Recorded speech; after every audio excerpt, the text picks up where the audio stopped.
G'day, welcome to the channel. I'm Adrian, and in today's video I'm going to be showing you how to get your own raised garden beds going from zero to hero with 5 easy steps.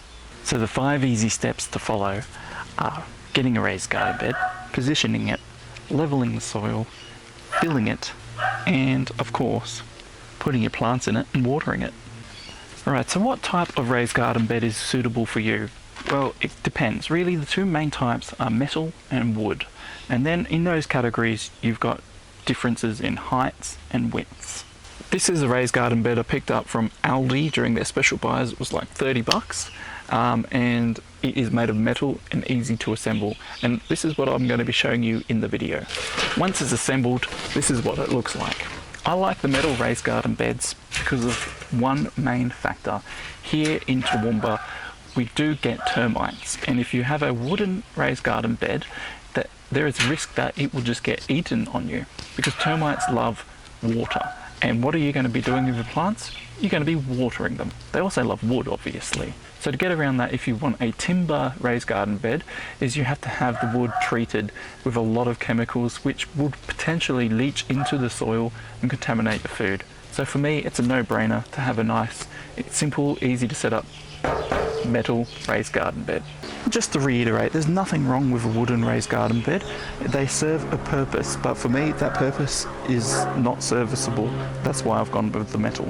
So why even get a raised garden bed when you could just plant directly into the soil? There's probably 2 factors here. Number 1, you don't know what type of soil you've got in your garden unless you get it tested. So you could err on the side of caution because you don't know what contamination has been in the soil and use a raised garden bed. This will eliminate you having any nasty chemicals or heavy metals in your soil that is now going to be in your food. The main thing in Toowoomba in a lot of old houses is that they have been painted with lead paint over the years, and depending on how they got rid of that lead paint, it could be all around the soil. So if you're planting anywhere near your house and it's 100 years old, for example, like mine is, I would suggest moving into a raised garden bed situation, or at least moving back away from the painted surfaces of your house. The other thing, which is pretty obvious, raised garden beds are raised. That means you don't have to bend down as much to do your gardening. If you've got young knees and a young back, you might want to just do it in the soil, and that can be handy. Now if you look over here, just in this garden down below, I've actually tried that there. I've got a ground-based garden bed going, but it's not very successful, and that is because of this tree above us. Which brings me into my next point. It's all about positioning of your garden bed. Look above you. You need that thing up in the sky. Where is it? There. So without the sun, your plants can't photosynthesize and essentially will grow slowly or not at all. So you need to have a position that is appropriate for what you want to grow. Some plants do like growing in the shade, and a lot of herbs you can get away with doing that. But there is a drawback, and that is they can become quite leggy and slow to develop. So a position like this that's full of sun will dictate that you can probably grow there. The sun will move in Australia from east to west, so it will go left to right essentially if you're facing north. That's a good indicator to determine where the sun is also going to shift. There's a lot of sunshine that hits this spot from the morning all the way to the afternoon, so it gets more than 6 to 8 hours sunlight a day, and that is the key. So hidden in the back over here is another raised garden bed, and I'm actually going to put both of mine together here. So although this position is quite shady at the moment, it is only in the morning, and as the sun rises it will come up and all of that sunshine will hit my garden bed all the way out to the west where it was nice and clear, and it will get a lot of sunshine and enabling my plants to grow. So that's always a good indication of how to grow, or where to grow I should say. So if that all still sounds a bit complicated, look at it really simply. If you were in that spot on a normal sunny day, would you get at least 6 hours sunshine? If the answer is yes, then that's a good spot. You need at least 6 hours, preferably to 8 hours like I mentioned before, because that gives you your key optimization for photosynthesis with your plants, and they will grow and they'll love that full sun position. Now You could of course have too much sun in a position, and let's say you've getting like 12 to 14 hours of sun or something crazy in that one spot. You can actually put some shade structures over the top of your plants to keep the sun down. But that's a good problem to have because you can control it easily. Okay, so step number 3 is leveling the soil. So it is always handy to have some sort of garden tools, but you know, worst case, you could use a little garden trowel or something, dependent on the size of your garden bed. My garden beds that I'm putting in today are quite small, so I could do that. But I do have other tools at my disposal. Now, it is important to level your garden bed because you don't want it on an angle or twisting or anything like that. A small amount of angle is fine, but not a large amount. What that will do is be putting excess pressure on the corners in your bed, and it will also affect your drainage. If it's not level, when it fills up with dirt and water, it's going to eventually sag, and you could twist your frame out of place, or if you've got a wooden one, you could split it, and that obviously leads to unnecessary repairs. Also will help with your drainage. You don't want one side of your bed to be bone dry whilst the other side is completely wet. I'll just quickly describe this bit. I've got plastic down underneath, and then on top of that all of these rocks. That was all like a rock garden before. I've pulled that plastic back and moved the rocks across to be able to access the soil. That way I can level the area because it was very undulated underneath that. I've used the garden rake like this. This is a metal rake, and I've been able to get the soil level by pushing it forward and backwards, obviously. Other tools you can use are a pitchfork. You can help like dig into the soil to loosen it up, so then when you do use your rake, it then levels it out. Other things you can do is you can loosen up all the soil, then get yourself a strip of timber and move that back and forth over the soil to straighten it out. Once you've done that, it's probably a good idea to then compact the soil down just a little bit with walking on it, and then put your garden bed in that position to see if it's level. Now, getting your garden bed level for these small planter beds is a relatively easy process, but if you did have a timber garden bed that you're building yourself, you would want to put in your posts in the corners and then put the wood that you're building on there in a level way, so that way when you fill the soil, everything's straight and the top of your garden bed is level. You could use a spirit level and things like that. I'm not going to go too much into that in this video because there's other people out there that have already done that and will show you more detail by actually doing it, versus I don't have that. I've got a metal garden bed, so we'll just focus on that. Now that these are in place, it's a good idea just to eyeball them to see if it's good enough for you. Now, I'm pretty happy with that. It probably could go up a bit here in the corner and things like that, but the differences are quite minor. There is a bit of a twist in the frame at this end, so I could probably push that down a bit, but ultimately it's roughly within the tolerance of what I want, and it's good enough. Now, I need to put this plastic back underneath because I don't want any weeds to grow, but you don't need to have plastic underneath your raised garden beds. The only reason you'd want to have plastic underneath is if you wanted to separate the soil underneath from the growing soil that you've got. So maybe you do have contaminated soil and you put that down as a barrier. That's a good option.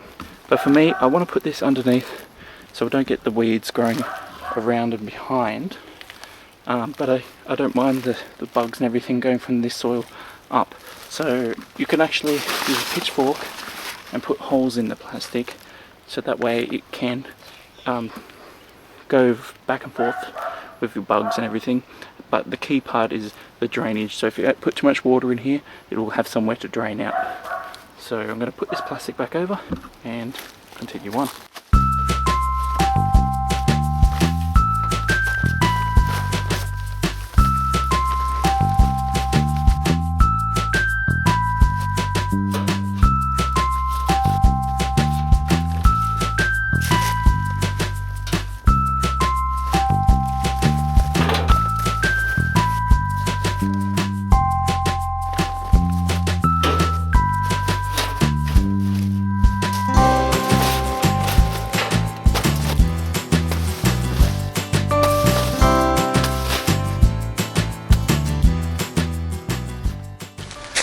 lots of little holes punctured in the bottom of the plastic there, which will give you some pretty good drainage.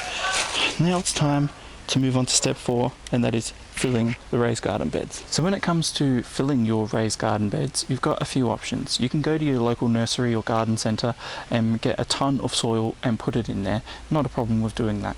You can also go out and get specifically formulated dirts, which often come in packaging, maybe like 12 kilo or 10 kilo or 25 or 50 kilo. They come in bags of soil, and that's an easy option to get, especially if you don't have a trailer to transport soil, or you don't want to have to pay for delivery costs, or if you're only going a small scale like we're doing in this video today. So let me show you the soil we've actually got for this. So stashed away in the shed here, I've got a few bags of soil. I've got the cheap Aldi bags, which are only like $3 a bag for 22 litres. And I've got some of the more dearer bags, those yellow ones down there, which are 50 litres, and they're about $10. I've also got some cow manure blend. They're like $3 or $4 a bag. I've got 2 bags of that. I've also got some organic feeder. It's basically composted chicken manure, as well as some blood and bone and some sugarcane mulch. So that's a lot of dirt there, and it does add up and cost a lot of money. Now I'm not going to use all of this dirt for 2 planter beds. This is probably enough to fill 3 if not 4 planter beds with just this soil. But when it comes to filling your planter beds, if you just use this soil, it can actually cost you more than it really needed to. Now, if you're fortunate enough to live in a place that has a garden, perhaps you've got some trees, and you trim those trees back, there's a part of the solution for you to save a bit of money. And not only save you some money, it also can improve the quality of your soil. So what do you use for it? Well, it's pretty easy. Anything that you would put in a fire pit to burn on a really good weekend is what you could put in the bottom of your planter beds. You don't want to fill all of the planter bed up with sticks and leaves and tree branches. It's just a small portion, let's say 1/3, but that's 1/3 less soil that you need. And over time, all of that carbon will break down and become part of the organic nature of the soil, improving its quality of water retention as well as carbon nutrients. You can also use leaves, and now I've just stacked the back of the fence up with leaves when they fall off the tree over here, and they just sit there, and I use them in my compost bin to be able to put some carbon in the bin so it doesn't smell. This is another option here. You can use composted waste, but you probably don't want to put that straight away into the bottom of your garden bed, because it will sit there composting away, and if it's like mine, full of green matter, it will have a lot of nitrogen, and you don't want too much nitrogen in your garden bed, especially at the bottom where all the water sits, because that can create another problem when it comes to breeding mold and funguses in the soil. It'll be a bit like having my water tank there, which is full of algae because I haven't emptied it in a while, and then trying to grow your plants in the bottom of it. It's not really going to work out well. So if you're watching this video and you haven't yet really got into gardening, but you think you might, and you are surrounded with trees like I am, then it can be, I'll just show you at the back here, it can be helpful, just as it happens, to collect any branches or whatever and just stash them away, because this is a resource that you can later use. I've also got firewood. Now this is primarily for my heating during winter, so I don't want to use that, but as an example, if you had old logs and stuff, you couldn't put them in the bottom. Just be mindful, if you put anything that's too big, let's say like this behemoth here, if you put that in, that'll take 50 years before it decomposes, so you don't want anything too big. Smaller sizes are better. You could use this kindling size, no problem at all. These branches, perfect, exactly what you want. I managed to stash a whole bunch in here, just from neighbourhood trees when I've gone for a walk and saw a big branch on the ground, some camphor laurel there. There's also some gum tree in the bottom there. So that is all going to add to your soil if you use it.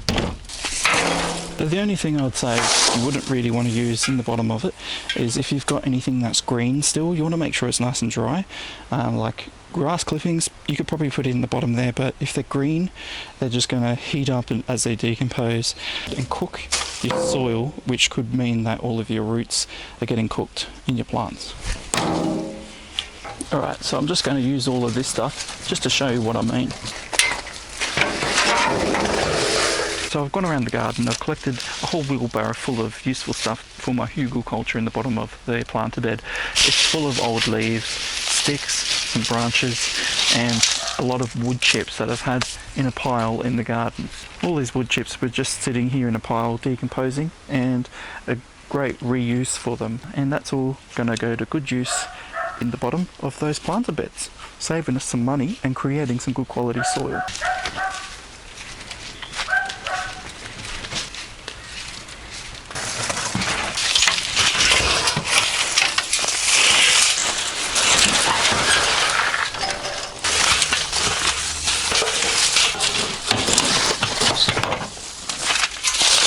So that saved us a bit of money and is ultimately going to improve the soil quality at the end by having that good base layer for the hugelkultur method. And I want to reiterate, don't use green leaves or green matter.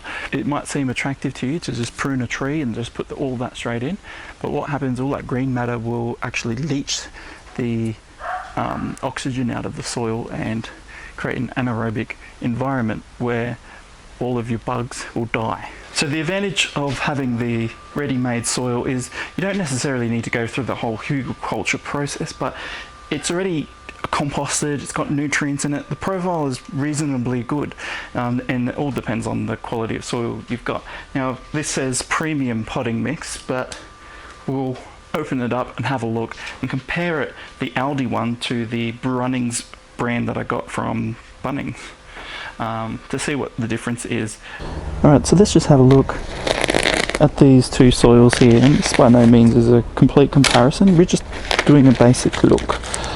Alright, here we go, you can see there's a lot more air in this bag, but it is bigger, it's 50 litres and this is 22 litres, it's very compacted, obviously been loaded on a large pallet with a lot of them compacting under it.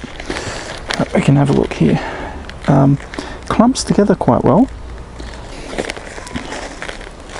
Same again, but this is probably worse. Like, you squeeze that with all of my might and it's just falling apart. I'd say fundamentally straight away, moisture wise, the Aldi one seems better with the moisture in the soil, and it does form a blob, so maybe better. Smell wise, very earthy for the Aldi one, and the Brunnings brand similar but not as earthy. There we go, so similar types of soil. I take that, I ultimately think this might actually be better than this brand. It did actually cost cheaper too, and this would definitely benefit from some sheep manure, some composted sheep or cow manure. I've bought cow manure, so let's go with cow manure, composted cow manure. But there we go, very similar. I think the Aldi one's the better buy. If you have the option to get this one, I'd get that over this. But I didn't want to buy the entire stock in the store of this stuff, so I supplemented with some of that. Both Australian certified tick. That's what you want to look for if you're getting soil in Australia, that it's certified and it's not going to have any harmful stuff in there, because what you use to grow is what you're going to have growing in your plants, and you're going to be eating that, so you don't want heavy metals. Now I've got a lot of different types of soils and additives, so I need to mix them together in my wheelbarrow before putting them into the planter beds. If you only just had the one type of soil, you could easily get away with just putting that soil straight into your bed. All of these packaged soils are going to be good enough to grow your food in, at least for 1 year, I would say, until you really need to bolster the nutrients in the soil. But by blending it before I put it into the planter beds, it gives me the option to really mix everything well before it's all loaded. But you can also, if you didn't have a wheelbarrow, you can also just put the dirt into the planter bed and mix it up with a spade or something like that. Obviously if you've got a hugelkultur layer, you don't want to mix that up from being at the bottom to at the top, so it's best to just do this in a wheelbarrow if you have it. Now I've put 70 litres worth of soil into the wheelbarrow and it's quite full. So what I've done is I've prioritised with the lower quality dirt. I put that in first with one of the Aldi bags to mix this in to become like my middle layer, and then I'll finish the planter bed off with using the Aldi's premium top layer on there, mixed in with some more nutrients. So I've got a bag of organic garden fertiliser, and this is pelletised. It's basically composted chicken manure. It's earthy in its smell compared to chicken manure that's raw. That would smell awful. So it costs a bit more than chicken manure, but it's worth it because it doesn't stink as much. This will give a good nitrogen boost to the soil. Nitrogen is important because it makes green things lush and green and leafy. And I've also got some blood and bone. This too will add more nitrogen. Maybe it's a bit too much nitrogen, but it ultimately will improve your soil. You don't need much.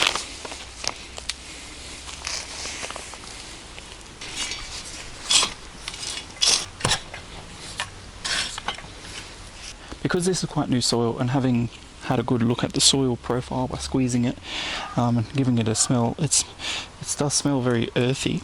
So I think a lot of the portion of the soils are actually blended cow manure to begin with. So I don't think I'm going to add any of this for now. I'm going to just keep that separate. Blended cow manure is good because you can actually add that as a top dressing to your soil at a later date, and it won't burn all of your plants like chicken manure does. So the advantage of that is you can put that on next year at the start of the growing season, once spring starts, and you can put it down on the soil and just water it in. Problem solved.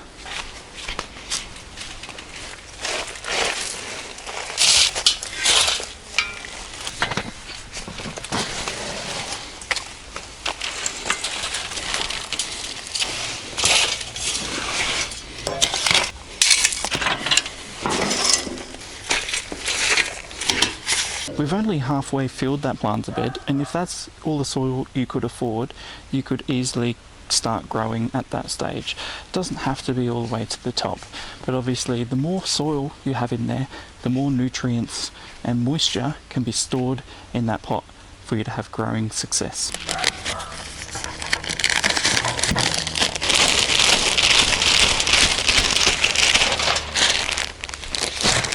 I'm actually doing a sandwich technique here where I've put the Aldi 22 litre bag of soil at the bottom, or you could use any soil, and a 25 litre bag of cow manure, and then I'm going to put in another 22 litre of the Aldi soil. Essentially, let's say 40 to 50 litres of soil to one 25 litre bag of cow manure. So this is what the cow manure looks like. It's like a spongy sort of soil. Doesn't clump together as much as what the other soil from Aldi does, but it's also dark and rich, full of organic material. Another thing you can do, and you'll notice that this is pretty much devoid of any worms, is you can actually add some worms. If you've got a compost heap, you can dig out the bottom of your compost and put some of that in there. That'll really give a good starter to your soil to build up the bugs and everything in there. If you don't have any plastic at the bottom of your planter bed, this will probably naturally happen with the worms in the soil finding the nutrients and moisture from your planter bed.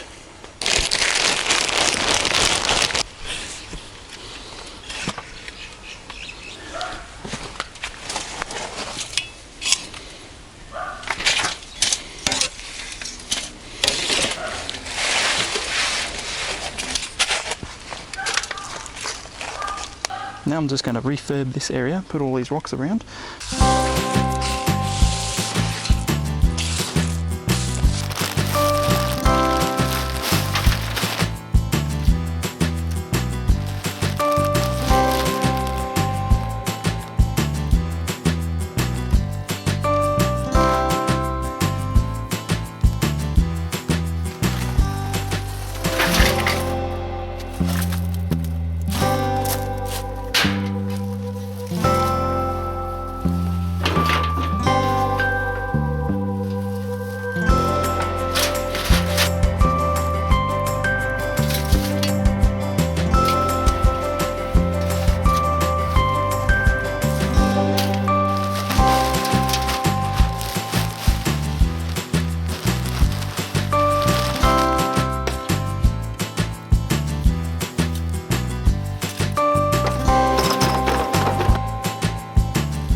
Right, now we've got the soil in there, it's time to just add a small handful, well, maybe a big handful, depending how much comes out of the packet, of blood and bone, just sprinkling on the top. This will just give your plants, when they're germinating or being transplanted, if you're doing seedlings, gives them a little bit of a boost. But in its current form, this will burn them, so we do need to water that in. It might appear pretty obvious on camera, hopefully it does, but I haven't filled them to the brim. I've left a little bit of a lip there. There's a bit of a gap in the soil. That's important because if you want to later on add more soil or nutrients, perhaps some more cow manure, there's space for it to go. And it's also important because you can add some mulch to the soil, and the mulch will be locked in by the sides and not blow away or fall out of the bed. So these are now ready to plant. And that brings me to the next part, which is watering and planting, the fifth step in this process. Now I've already watered it, but that's not really what I would mean by watering. What I mean is being able to water the plants in a manner that keeps them alive without drying out. So it's important to be able to keep in the water that you put onto your planted beds. It's important because your plants need that to grow, and it's important because if you keep water in there, then you need to water less, which saves you money, time, and effort in that you're not going to lose your crop as quickly. You know, you can go away for the weekend and you can come back and you know that there's going to be some moisture still in your planter bed. I use this mulch here, it's a sugarcane mulch. Just get that from your gardening centre. I've just got this leftover bag here. What I do is I put it on the whole surface. A nice, generous, thick layer. What's also good with this mulch is that it eventually breaks down and adds to your soil profile. So you get a little bit more bang for your buck out of it, which is good. So with the mulch, all you got to do is push it apart like this to be able to grow your seedlings in. You just expose the soil.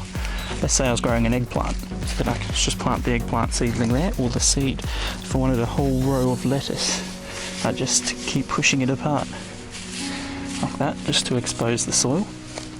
Plant the seeds, push them in if I need to, and then that's it. I don't need to do anything. I just leave it like that, and it has a little gap there to grow.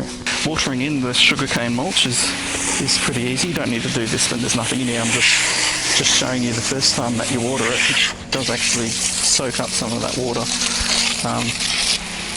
and tries to lay flat a bit, but it's always a good idea once you've put your seeds in there to do that. So when it comes to watering, and I'll just move over to this big planter bed over here because the principle's the same. I haven't yet got my crop established in those yet, obviously. It's just been set out. I've still got to make a decision on what to grow. Right, so in this planter bed here, I've got beans, and this is all good, well and good, and I've also got a sprinkler just wound around here, set on a timer, so I don't have to physically come out to my garden and water. The downside to that is I'm not here visually inspecting my crops every day. The sprinkler's doing it, and I'm just assuming it's going to be watering. So I could have a water malfunction and not know about it, or in this case, I could have an outbreak of this fungus on the zucchini's leaves, and not be able to stop it in time. So to overcome this, I have to trim back all of the affected leaves and adjust my watering to a different schedule. So when it's watering it, it's not staying on there at night time and making the leaves wet and moist for fungus to grow. So the main tip I want you to do if you're starting up your planter beds from scratch, and this is the first time you're doing it, is just get used to every day watering the garden yourself, getting out there, getting exposed to it, seeing the progress that you get. Because if you have an automated watering system, it's easy to just set and forget and come back and all of your crops have been eaten by slugs, or you've got a fungal outbreak, or perhaps the leaves have gone a yellow colour because it needed more nitrogen or something like that. The last part I want to talk about in this segment is grow the crops according to the season that you're in. So here it's at the end of summer, things are starting to dry out. but other things are starting to grow, like these carrots are sprouting and they're doing a good job. These ones are doing great in there. The lettuce, it goes great, but all of these things are doing their job of that they're supposed to do because they've been planted in the right season. If it's the middle of winter, I'm not going to be able to perhaps germinate all of this lettuce, although it's an all year round vegetable. If it's too hot, because it's the middle of summer, maybe my tomato plants will just die off and perhaps they won't want to germinate.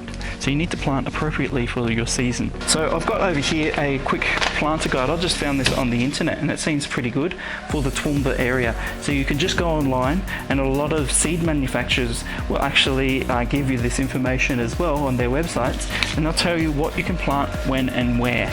With your seeds, you can, if you get a bit carried away with it all, you can go through what I've done and organise your seeds in one of these photograph containers with just little labels on it, so you can find the seeds that you're after. That's always a handy thing to do. Otherwise, just keep them in a box, store them away in the shed or something, out of sunlight and out of moisture. Well, there we go. That's my 5 tips on a raised garden bed. That's get the right raised garden bed for you, metal or wood. Position it in a nice sunny position. Make sure it's level. Fill it, and then plant and water it. There we go. Hopefully those 5 tips have helped you begin your gardening journey and really get the passion of gardening into your life and grow you some good products. All up, each planter bed probably cost me, besides the $30 cost of it, is about $20 of dirt to fill in each one. So if you look at $50, I could easily make that in each year from one of those garden beds. So it will pay for itself within 1 year easily. Alright, thanks for watching, and I'll look forward to reading your comments below, and as usual, garden safe, and I'll see your green thumbs out there.